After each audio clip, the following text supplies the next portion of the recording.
Prime minister of Pakistan China के visit पे जा रहे हैं 3 दिन के। हाँ जी, 23 से 26 का मेरा 23 से ख्याल है 26। ऐलान हुआ है। इसमें मैं आपको बताना चाहता हूँ कि मेजर जो एग्रीमेंट्स होने जा रहे हैं और एमओयूज बेसिकली वो बिजनेस टू बिजनेस हैं, यानी B2B एग्रीमेंट्स पे हुकूमत पाकिस्तान ने काफ़ी सारे शोबों के अंदर काम किया है और वो चाइनीज़ साइड के साथ मिलकर इसके बारे में काफ़ी सारे एग्रीमेंट्स होंगे।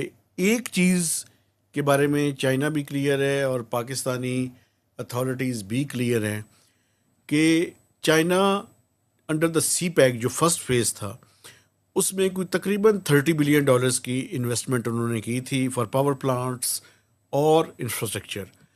अभी चाइनीज़ मज़ीद इन्वेस्टमेंट के लिए पाकिस्तान में तैयार नहीं है, यानी वो अपना पब्लिक मनी जो है ना वो मज़ीद नहीं लगाना ब्रेक चाहते। लगा दिया उन्होंने। इसी वजह से जो ML1 है अगले चंद हफ्तों के दौरान या कुछ महीनों के अंदर आप देखेंगे कि एशियन डेवलपमेंट बैंक उसके लिए कोई $1.2 बिलियन की फाइनेंसिंग अप्रूव करने जा रहा है।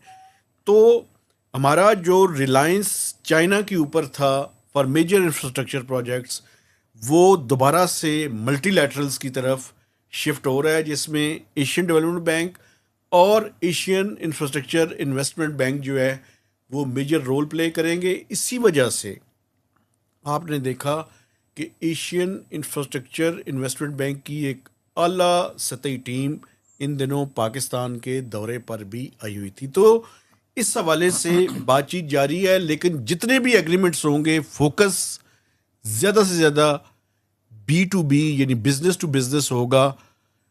G2G यानी गवर्नमेंट टू गवर्नमेंट एग्रीमेंट्स शायद कोई MOU साइन हो भी जाएं, लेकिन मेजर फंडिंग की कोई चीज़ चाइनीज़ पाकिस्तान में मज़ीद इन्वेस्ट करने के लिए तैयार नहीं है।